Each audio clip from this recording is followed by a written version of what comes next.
인간 문제, 인간은 누구나 불행에 물리치고 행복을 쫓아내려고 몸부림치고 있습니다. 개인의 사소한 일로부터 역사를 좌우하는 큰 일에 이르기까지 그것은 결국 하나같이 보다 행복해지려는 삶의 표현인 것입니다.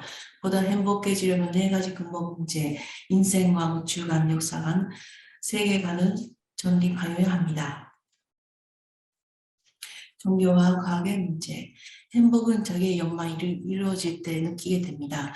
연만 손보다도 악으로 나아가기 쉬운 생활 환경 가운데서 인간의 본심 악으로 취하는 연망을 물리치고 손으로 주관하는 연망 따라 본심에 기뻐하는 행복을 찾으러 비사적인 노력을 하고 있습니다. 하나님의 이손손상과 비전세계. 내적인 무지에서 내적인 지에서 극복하기 위하여 내적인 진리를 찾아 나온 것이 종교요. 외적인 무지에서 외적인 지에서 극복하기 위하여 외적인 진리를 찾아 나온 것이 과학입니다. 이와 같이 종교와 과학은 인생 양면무지에서 양면지혜로 극복하기 위하여 양면의 진리를 찾아 나온 반변입니다. 하나님의 손손상과 비전세계. 남성 성품인 양성의 꼴을 갖추고 나타난 것이 남자이고 여성 성품인 음성 꼴을 가지고 나타난 것이 여자인 것입니다. 이와 같이 존재하는 것은 무엇이든지 그 자체 내에서뿐만 아니라 다른 존재들과 사이에 양성함으로써 이성이 상대적 관계를 맺음으로 존재하게 됩니다. 만유물 루카스 자용. 존재 형성하고 있는 것보다 근본된 또 하나의 이성이 있습니다. 존재하는 것은 무엇이든지 존신적 부분과 물질적인 부분으로 되어 있습니다. 즉 마음과 같은 부분과 몸과 같은 부분을 가지고 존재하는 것입니다. 이에 전자를 손상이라고 후자를 손상이라고 합니다. 주체적인 손상과 현상은 하나님의 본손상과 본형상이라고 합니다. 정풍한 작용은 사기대. 모든 존재를 이루고 있는 주체와 대상이 만유 원력에 의해 상대의 기를 조성하여 잘 주고 잘 받으며 여기에서 그 존재를 위한 모든 힘, 즉 생존과 번식과 작용 등 위한 힘이 발생됩니다. 이러한 과정 통하여 힘을 발생하게 하는 작용 수작용이라고 합니다.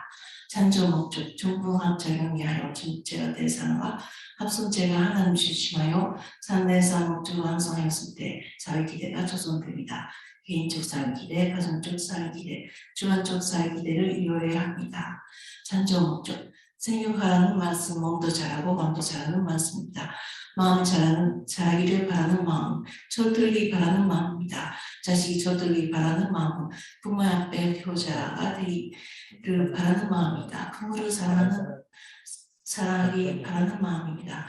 그 마음의 뼈 생육하라는 말씀입니다. 그러기에 생육하라는 하나님의 축복 말씀은 부모를 사랑하라는 말씀인 것입니다. 하나님은 사람에게 사랑기를 바라고 원성하라고 축복하신 것입니다. 그래서 사람은 결혼하고 싶고 자식을 갖고 싶은 것입니다. 우리 모두는 남편을 사랑하고 아내를 사랑하고 자식을 사랑하기를 원합니다. 이러한 사랑의 가정을 이루어 종족과 민족, 나라, 세계에 이루고자 합니다. 그리하여 원성하라고 주신 하나님의 축복을 이루는 것입니다. 하나님은 사람에게 사랑기를 바랍니다. 부모와 형제 관계 안에 남편을 사랑하고 자식을 사랑하는 그 마음을 만물 사랑하는 말씀이 만물을 주관하라는 말씀입니다. 진정한 주관은 사랑을 하는 것입니다. 사랑과의 관계에서 돈이나 권력이나 힘으로 주관하려고 합니다. 그러나 그것은 온전한 주관이 아닙니다. 사랑으로 주관해야 온전히 주관할 수가 있습니다. 부모와 형제와 아내, 남편을 사랑하고 자식을 사랑하는 그 마음으로 만물을 사랑하는 말씀이 만물을 주관하라는 말씀입니다. 진정한 주관은 사랑으로 하는 것입니다. 사랑과의 관계에 돈이나 권력이나 힘으로 주관하려고 합니다. 그러나 그것으로는 온전한 주관입니다. 사랑으로 주관해야 온전한 주관할 수가 있습니다. 무형실제 세계와 유형실제 세계. 하나님은 첫날 잔조 마치자 저녁이 되며 아침이 되니 이는 첫째 날이라고 말씀하셨습니다. 저녁으로부터 밤은 지나고 다음날 아침이 되면 둘째 날인데 첫째 날이라고 하는 것은 피조물이 밤이라 선정 기간이 지나 아침이 되어 완성된 후에야 잔조 이상은 식용하기 위한 첫째가 하게 되기 때문입니다.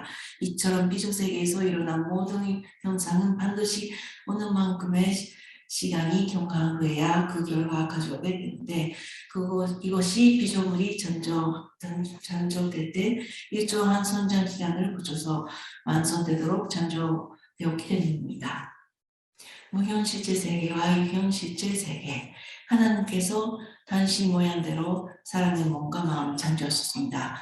그러기에 앞서 인간의 몸이 살 수 있는 환경으로 몸을 본으로 하여 이 세상 그리고 마음을 본으로 하여 영계를 창조하셨습니다. 원리에서는 몸을 본으로 하여 만드는 눈에 보이는 세계를 유현실제라 하고 마음을 본으로 하여 만드는 눈에 보이지 않는 세계를 무현실제라고 합니다. 유현실제에 생활하던 인간 육신 벗으면 그 현재는 바로 무현실제에 가서 연전하게 됩니다. 이상으로 마치겠습니다.